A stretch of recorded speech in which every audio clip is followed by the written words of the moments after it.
Bonjour, bienvenue à votre émission La Victoire de l'amour. J'espère que vous allez bien. Cette belle journée du mois de décembre, aujourd'hui, je reçois un couple absolument extraordinaire pour qui la foi en Jésus est extrêmement importante. Ils sont avec leurs 2 enfants. Je reçois avec beaucoup de joie Samuel Plante et son épouse Karel. Imaginez, elle est enceinte de 38 semaines. Avec leurs 2 enfants, Mila, 4 ans, et Lewis, 3 ans. En chanson, Jessica Poulain. La chronique avec notre amie Christine Michaud. Je suis Sylvain Charon. Bienvenue à votre émission La Victoire de l'amour. Un seul geste de toi viendra mon secours. Viens semer dans mon âme le grain de l'amour. Je traverse un désert et je meurs de soif. Montre-moi le mystère qui garde la foi. Karel, Samuel, Salut, merci Sylvain. beaucoup d'être là. Juste mettre une chose au clair au public à la maison. Karel est enceinte de 38 semaines au Oui. moment où on enregistre. C'est Au ça. moment où l'émission passe, le bébé va être né. Vous allez voir une photo à l'écran présentement. Alors, tout d'abord, félicitations. Hein. Merci Merci. d'être là 38 semaines. Merci, Sylvain. Je vais commencer avec toi, Sam, parce que je te connais. Oui. Moi, je trouve que vous êtes une famille absolument extraordinaire, mais tu n'as pas été toujours le gars croyant que tu es maintenant. Non. C'est dur à comprendre, mais c'est dur à croire que tu étais à l'école un intimidateur. Oui, on voit là toute la puissance de la grâce de Dieu dans ma vie parce que, je te dirais, de 11 à 16 ans, très, très violent, livré à mes propres passions. Puis on grandit dans un monde où est-ce qu'on cherche à être notre propre roi avec notre petit royaume qu'on érige. Puis moi, je surfais à 100 sur cette vague-là de prendre pouvoir sur les autres à travers ma force physique, force verbale.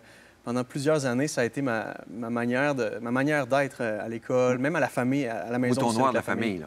Oui, j'étais en plein milieu, on est 5 enfants, et j'étais vraiment dans le milieu, le mouton noir de la famille. Sauf qu'à la maison, je recevais beaucoup de grâce, beaucoup d'amour, comparativement à ce que, bon, à l'école, c'était toujours œil pour œil, dent pour dent, la justice, tout ça.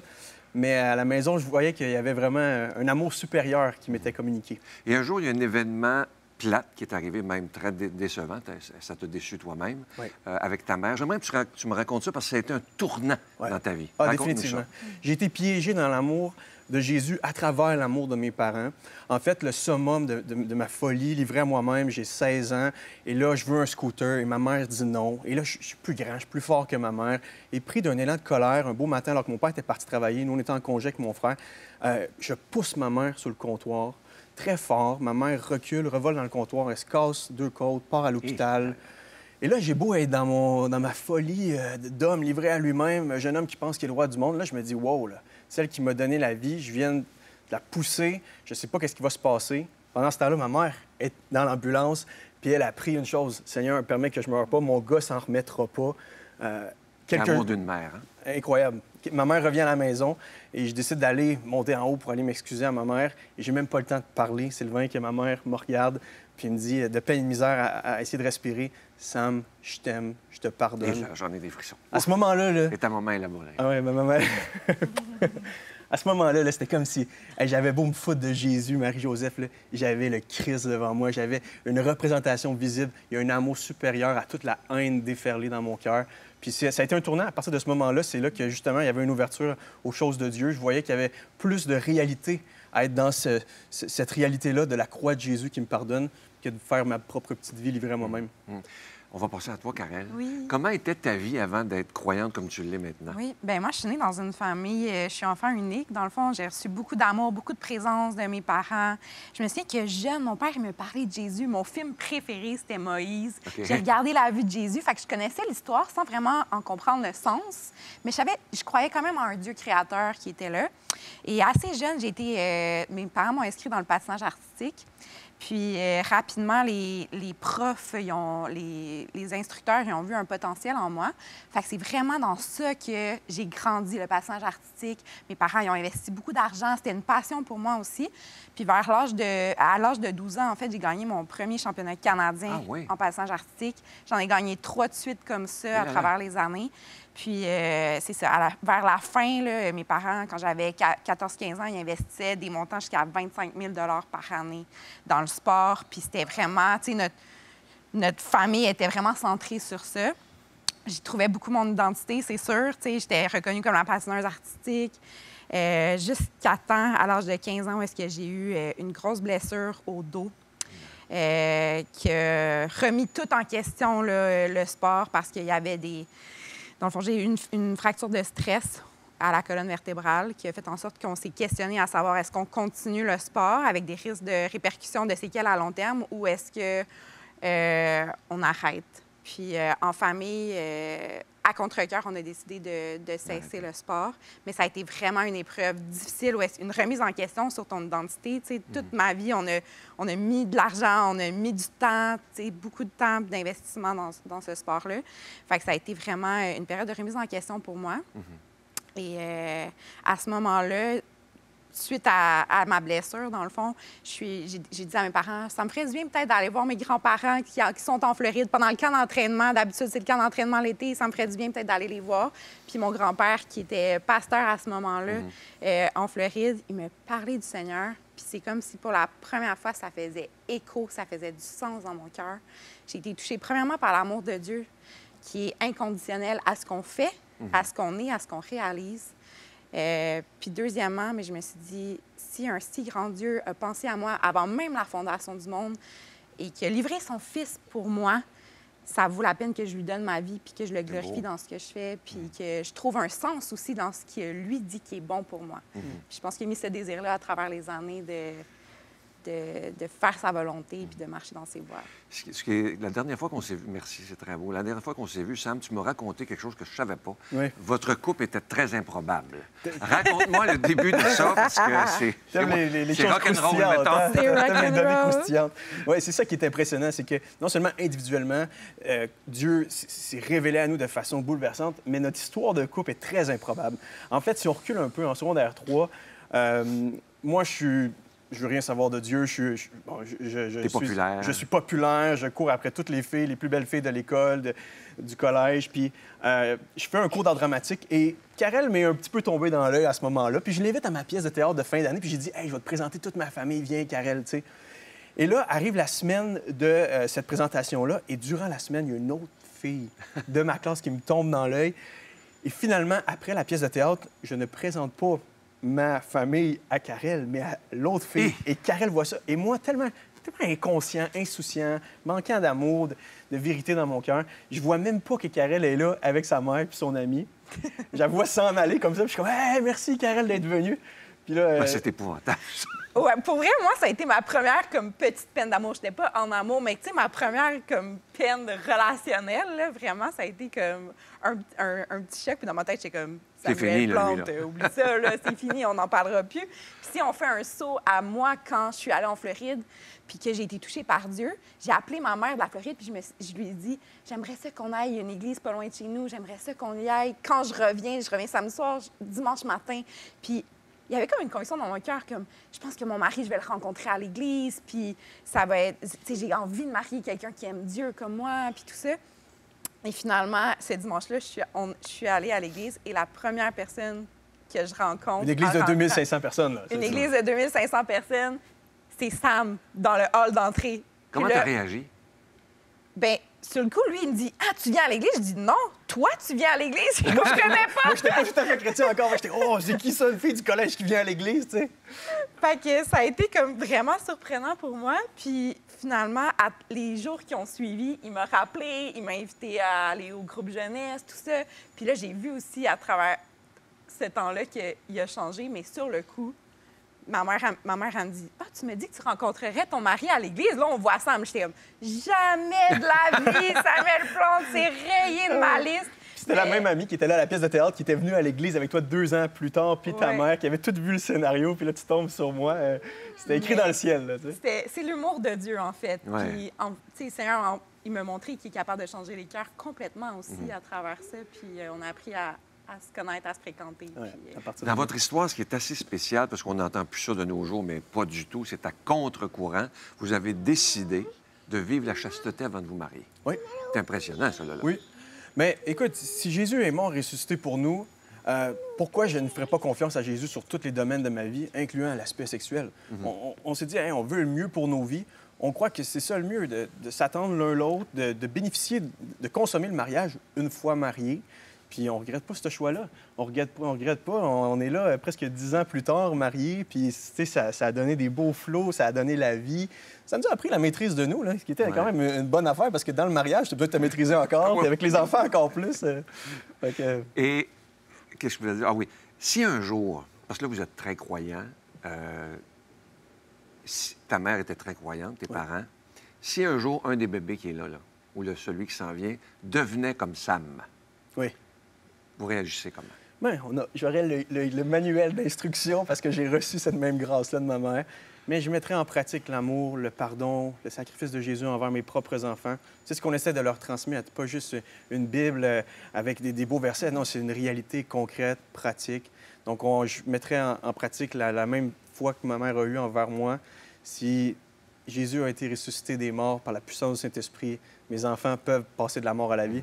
Tu sais, c'est pas difficile de croire à la résurrection quand toi-même, tu es une résurrection sur 2 pattes, quand tu as vu ta femme changer, quand tu vois que même ton histoire est comme rachetée par la grâce de Dieu. Nos enfants ont pris le meilleur pour eux, mais on se rappelle que c'est Dieu seul qui peut les sauver. Et si ta mère n'avait pas eu ce geste-là avec toi à l'époque, si elle avait été choquée, ça avait été, etc., là, une réaction très humaine, qu'est-ce que tu penses que tu serais devenu? Je suis certain, là, Sylvain, que je serais soit en prison, parce que j'aurais été dans un centre jeunesse, j'aurais continué dans mes folies, dans mon agressivité, ma colère, ou, sais-tu quoi, je serais peut-être un président d'entreprise, là, mais j'aurais la mort dans le cœur. J'aurais pas de sens à ma vie, ne serait-ce que le sens de piler sur les autres pour gagner au cash, là, pour avoir un certain profit ou une prestance.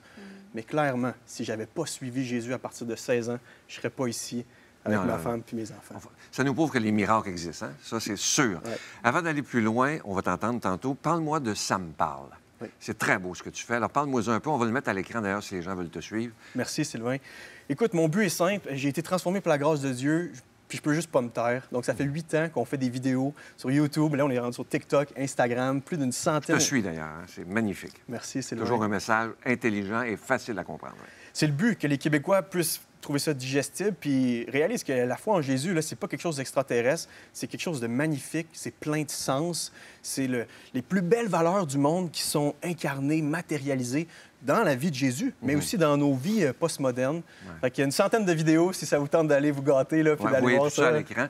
Et moi, ce que je veux vous remercier aujourd'hui, parce qu'on s'est vu dernièrement, et ça me touche. Tu sais, dans l'Évangile, le Seigneur veut que tous soient un. Dans l'Église catholique, on prie pour l'œcuménisme.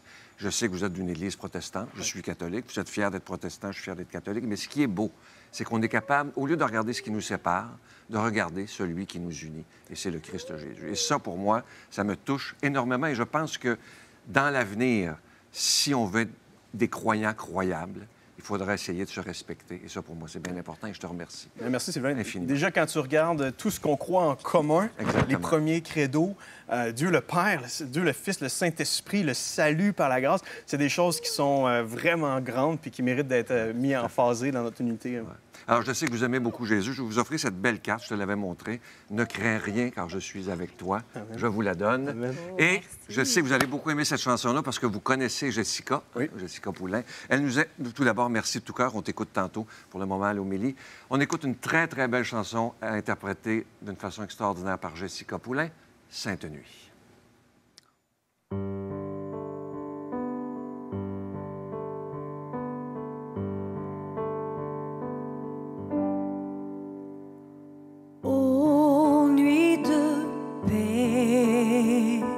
Sainte nuit, dans le ciel, l'astre lui, dans les champs, tout repose en paix.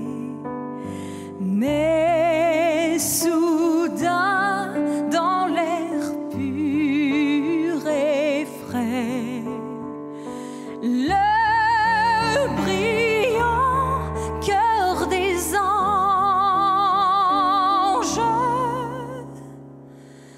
au berger apparaît.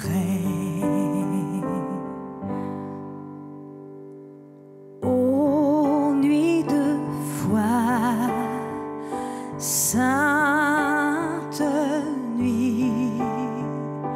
Les bergers sont instruits, confiants dans la voie des cieux. Ils s'en vont adorer leur Dieu. Et Jésus en échange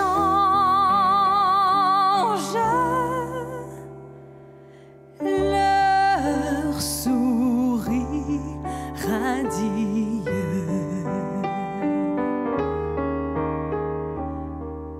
Ô nuit d'amour, sainte nuit, dans les tables aucun bruit, sur la paille est couché l'enfant que la Vierge endort en chantant. Il repose en ses langes, son Jésus ravissant. Ô nuit d'espoir, sainte nuit, l'espérance heure lui, le sauveur de la terre est né. C'est à nous que Dieu l'a donné. Célébrons ses louanges.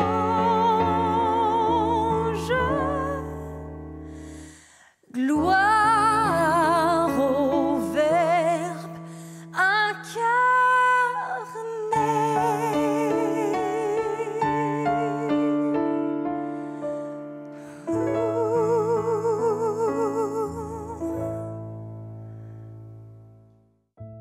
Notre Père qui es aux cieux, que ton nom soit sanctifié, que ton règne vienne, que ta volonté soit faite sur la terre comme au ciel. Donne-nous aujourd'hui notre pain de ce jour. Pardonne-nous nos offenses, comme nous pardonnons aussi à ceux qui nous ont offensés. Et ne nous laisse pas entrer en tentation, mais délivre-nous du mal, car c'est à toi qu'appartiennent le règne, la puissance et la gloire pour les siècles des siècles. Amen.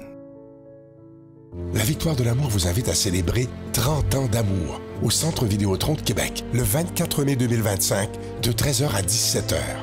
Avec Mélissa Bédard, Patrick Normand, Nathalie Laure, Guylaine Tanguay et la présence exceptionnelle de Michel Thor.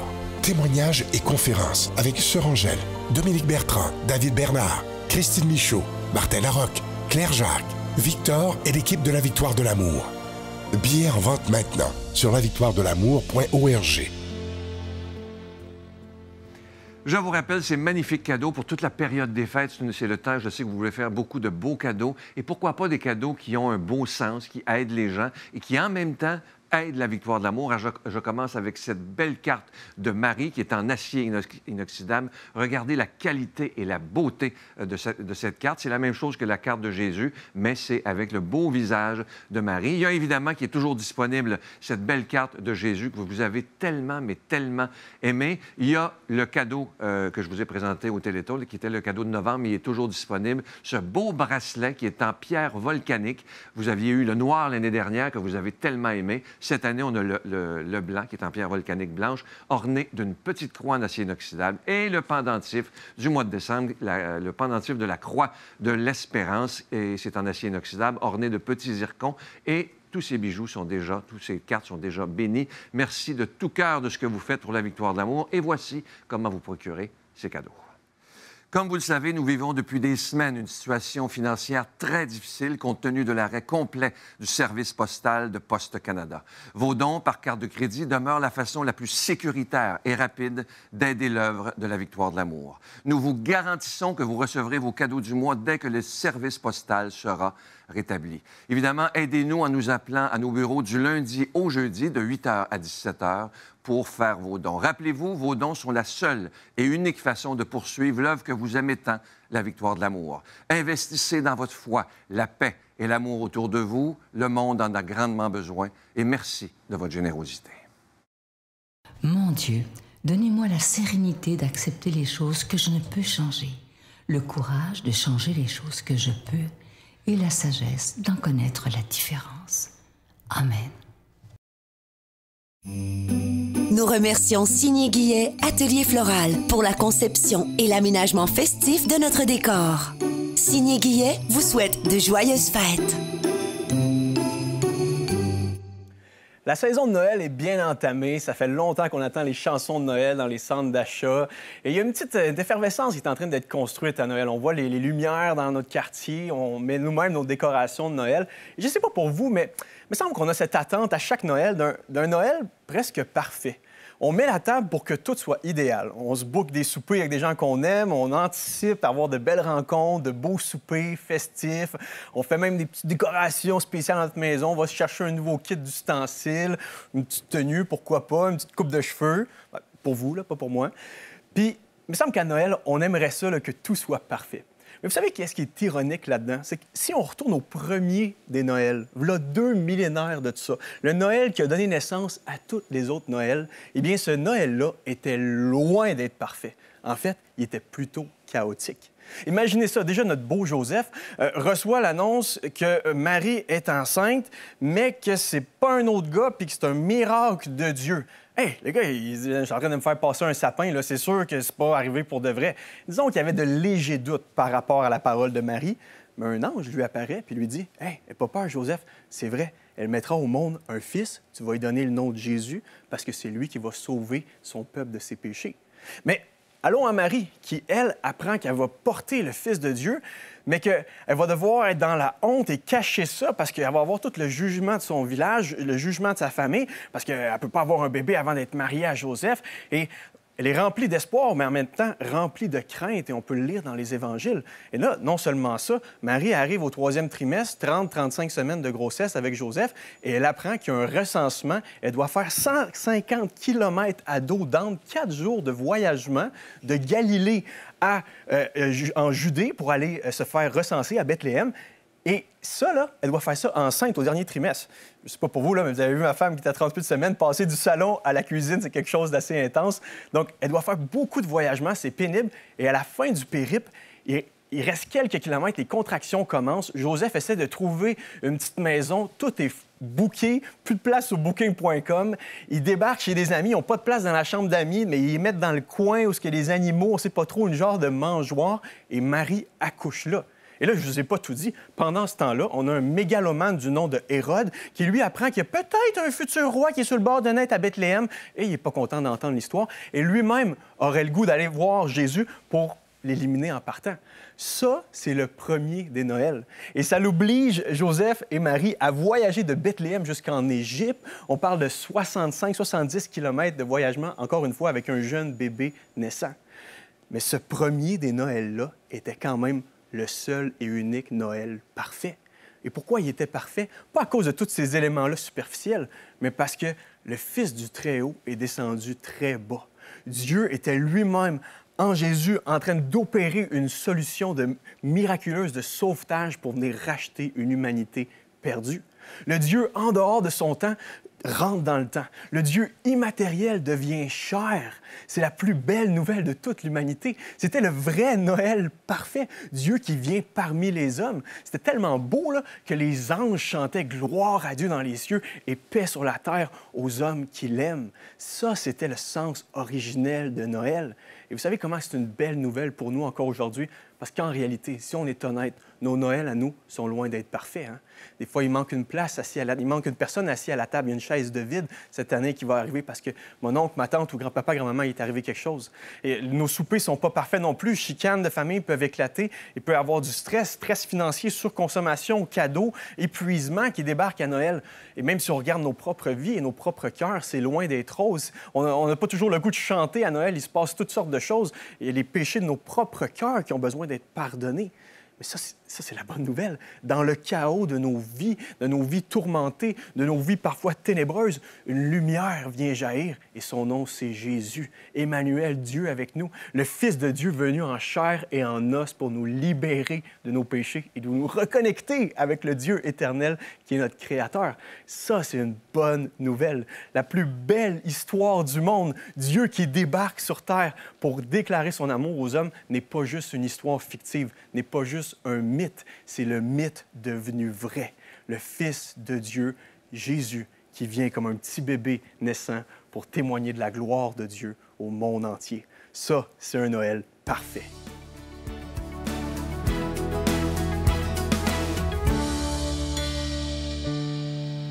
Je pense que vous savez déjà à quel point j'aime les mots. J'aime particulièrement les mots d'amour, les petits mots gentils qu'on s'offre de temps en temps pour n'importe quoi, même pas de raison la plupart du temps. Et j'ai mis des choses sur pied par le passé pour essayer de faire distribuer des mots comme ça. Je le fais moi-même. Moi, je m'amuse à écrire des petits mots anonymes, mais qui souhaitent des bonnes choses de la vie, puis que je laisse, par exemple, à l'épicerie, sur une table au restaurant, entre 2 pages d'un livre dans une bibliothèque, peu importe. Toutes les idées sont bonnes, mais juste pour comme distribuer, disséminer un petit peu plus d'affection, d'attention. Et récemment, j'ai vu sur les médias sociaux une vidéo qui m'a particulièrement touchée parce que c'était un petit mot de rien du tout sur lequel c'était écrit, bien, c'était en anglais, mais ce que ça voulait dire, c'est « tu es formidable ». Et là, on voit dans la vidéo le petit mot qui se promène, c'est-à-dire qu'il y a une première personne à qui il est donné, mais cette personne-là, on voit bien à quel point elle est touchée quand elle le lit, quand elle le reçoit, puis tout de suite, elle le remet à quelqu'un d'autre.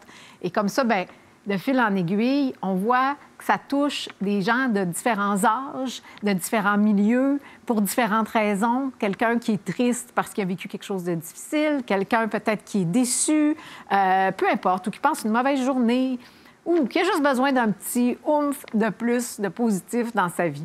Alors, évidemment que c'est l'idée que je vous propose aujourd'hui. Je me suis dit, c'est tellement simple, juste d'écrire « Tu es formidable » sur un petit bout de papier.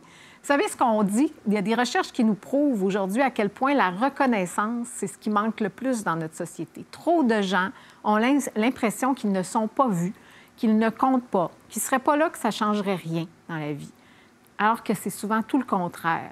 Donc, moi, je me dis, bien, on a ce potentiel, cette possibilité d'être un peu un agent miraculeux, d'une certaine façon, et de dire, bien, et si j'écrivais juste un petit mot sur lequel, un petit bout de papier, sur lequel j'écris « Tu es formidable ». Puis là, moi, j'écris en tout petit au bas du papier « Donne au suivant ».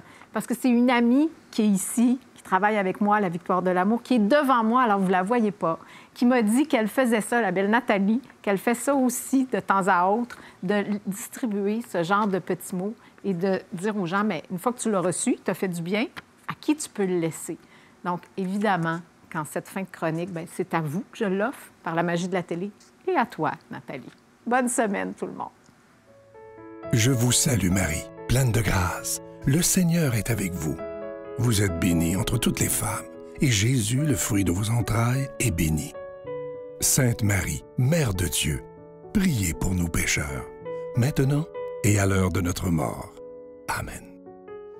Je ne sais pas si vous êtes comme moi, mais ça m'a tellement touché, cette entrevue avec cette belle famille et le message que Sam nous a fait, ça fait chaud au cœur de voir des belles familles comme ça. Je vous rappelle évidemment que les 30 ans de la Victoire de l'amour seront bientôt fêtés en 2025, le samedi 24 mai 2025 au Centre Vidéotron de Québec. Ceux qui veulent venir en autobus avec Groupe Voyage Québec, vous voyez présentement les villes qui sont desservies par eux à l'écran. Pour réserver votre forfait, c'est le 1-866-441-4390, 1-866-441-4390. Et je vous rappelle que nous aurons, en plus de tous les invités que je vous ai dit, la présence exceptionnelle de Mme Michèle Thor. Ça va être des moments absolument extraordinaires. À demain. Bye.